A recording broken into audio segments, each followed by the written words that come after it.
Assalamualaikum warahmatullahi wabarakatuh. Salam jumpa, salam sejahtera untuk Anda semua. Saudara-saudaraku sekalian, salam persaudaraan dari kami Ar-Rasyid Channel. Semoga kita semua senantiasa dalam lindungan Tuhan Yang Maha Kuasa. Pada edisi kali ini saya akan memutarkan video dari seorang Habib yang mana isinya menurut hemat kami baik untuk diberikan penjelasan, mengingat apa yang disampaikan oleh beliau ini berpotensi mengalihkan realitas yang ada dari sumber-sumber primer yang kami baca. Kita langsung saja simak videonya seperti yang berikut ini. Habib datang ke Indonesia, mereka itu tidak ngaku-ngaku Habib. Orang yang mengatakan siapa ini kok lain, oh ini Habib cucu Nabi. Itulah yang ada tentang permasalahan. Di sini dulu bahwa Habaib datang ke Indonesia tidak ngaku-ngaku Habib. Oranglah yang mengatakan bahwa mereka atau beliau-beliau ini adalah Habib cucu Nabi. Begitu ya kurang lebih. Nah, ini kita berbicara logika dan realita. Kalau bicara realita, seperti yang sering saya sampaikan melalui buku L.W.C. van den Berg, bahkan di sini sampai jelas ya ada data-data yang tertulis. Orang akan mengatakan itu data Belanda. Iya, tapi penulis dari buku ini satu, beliau sahabat dari Habib Usman. Kemudian buku ini juga dirujuk oleh sejumlah sejarawan-sejarawan terkemuka. Dan yang terpenting adalah bahwa ini adalah hasil penelitian dan mewawancarai. Bahkan Pak Alwi Shahab pun sebagai seorang penulis, jurnalis, dan seorang sejarawan juga menerima dari apa yang disampaikan oleh den Berg. Sultan Hamid II Al-Qadri Pontianak sangat mengapresiasi terhadap pribadi van den Berg.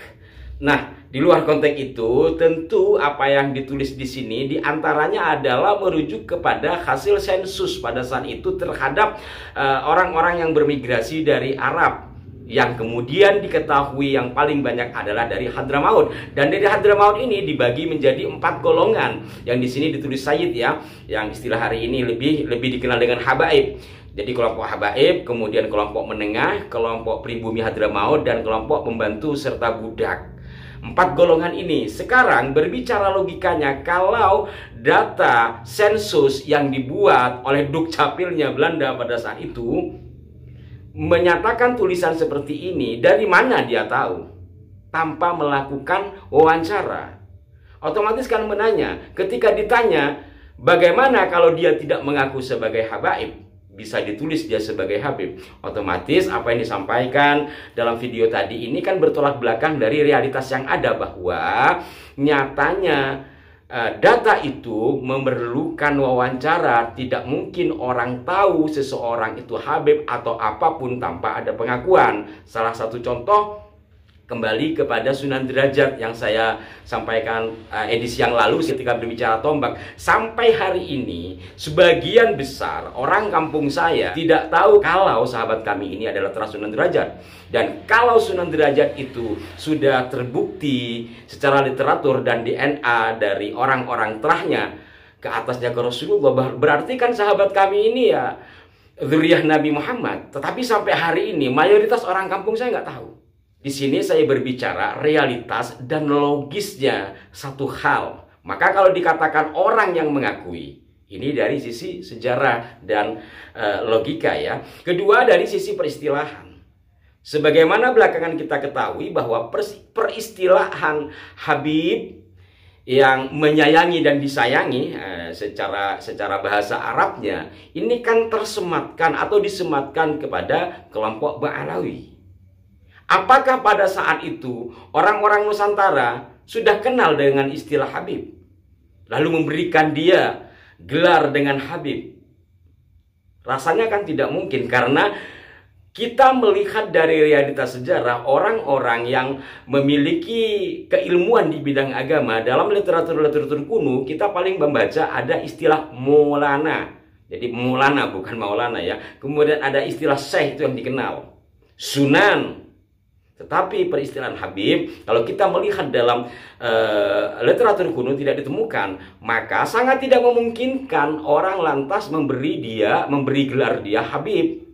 Lantas dari mana pula? Kembali lagi kepada yang tadi, kalau dia turunan Rasul tanpa ada pengakuan. Nah, kembali lagi kepada Denbak.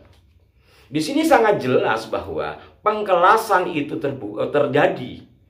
Yang di sini menurut Denbak mulai dari Hadramaut sampai ke Nusantara, pengkelasan dari kelompok habaib, bahkan anaknya tidak boleh dinikahi oleh seorang pribumi Hadramaut yang alim sekalipun ada di sini, bahkan kelompok menengah ya. Di sini bagaimana mungkin dia datang seperti yang disampaikan oleh Habib dalam video tadi, lalu orang yang mengakui dia sebagai Habib. Nah, ini bukan bantah-bantahan ya, lebih pada meluruskan dan kita mencoba untuk membuka ruang-ruang logika kita gitu. Hal lain, apa yang disampaikan oleh Habib dalam video tadi itu sebenarnya lebih pas apabila itu diceramahkan kepada Habib-Habib yang suka mengaku dirinya sebagai turunan Nabi di forum-forum, terutama di forum ceramah yang sampai teriak-teriak. Kenapa? Kalau memang itu benar, sampaikan dong. Leluhurmu dulu datang ke sini nggak ngaku-ngaku, orang yang memberi, kok kamu ngaku-ngaku. Mungkin seperti itu kan Pak Habib ya. Ini masukan dari saya, logisnya kan seperti itu. Kita lanjut kepada lanjutan dari video tadi. Tentang permasalahan dari salah satu habaib yang menurut sebagian orang tidak sesuai, tidaklah bagus, itu oknum, paham? Jika ada orang masyhur, dia nasabnya bersambung kepada Nabi SAW, Anda tidak harus meyakininya, tapi Anda haram menafikannya. Anda katakan bukan, itu haram, karena dia sudah masyhur, ma'ruf, nasabnya bersambung. Anda yakini dia cucu Nabi? Enggak harus. Silahkan Anda enggak yakin, enggak apa-apa. Yang penting jaga lisan. Nah, kata haram di sini apakah konsekuensinya kepada fikih atau haram konsekuensinya pada tataran kalimat yang kalau kita di Arab itu belanja haram berarti nggak boleh gitu. Tapi kalau keruntutan ke belakangnya video ini ya kayaknya konsekuensinya kepada fikih. Nah, ini mohon kepada saudara-saudara yang ahli hukum fikih, kira-kira haram gak seperti itu? Sekarang, kalau seorang yang masyhur, apakah cukup sesuatu yang masyhur? Karena masyhur itu juga bisa dibuat. Dan ukuran masyhur itu seperti apa? Apakah lokalis? Apakah sifatnya negara? Apa dunia? Kan begitu juga kan? Sebab kalau hanya sifatnya masyhur, banyak sekali kisah-kisah yang masyhur tapi nyatanya kisah fiksi kan. Nah, kalau hanya berdasarkan masyhur, kemudian kita tidak meyakini tidak apa-apa tetapi menafikan, dihukumi haram. Padahal apa yang terjadi, fenomena diskursus nasab habaib belakangan ini, setidaknya ya dari tahun lalu ya, akhir tahun lalu sampai sekarang belum selesai. Ini bukan penafian secara asal. Artinya ini kan berdasarkan kajian. Mestinya ya disikapi pula secara kajian. Seperti yang sering saya katakan, dikatakan batal secara ilmiah itu bukan berarti batal secara hakiki. Karena temuan ilmiah ini bisa terbantahkan nanti jika menemukan dasar-dasar yang bisa mengalahkannya. Kan seperti itu. Nyatanya sampai hari ini yang saya ketahui belum sampai pada batasan membatalkan apa yang disampaikan oleh Ki Haji Imaduddin dalam diskursus nasab tersebut. Hal lain juga saudara-saudaraku sekalian, kalau kita melihat dari realitas yang terjadi belakangan ini, semestinya kembali lagi kepada ulasan awal video tadi atau ceramah tadi itu, sampaikan kepada oknum, meminjam istilah beliau tadi ya, oknum Habib yang mengingkari dan menafikan dzurriyyah Wali Songo. Kan masyhur, hatta Robitoh Alawiyah mengakui bahwa Wali Songo adalah dzurriyyah Nabi, tapi keturunannya kan ada yang menafikan. Bukan hanya yang ramai kemarin, termasuk dalam video yang kami sebelumnya.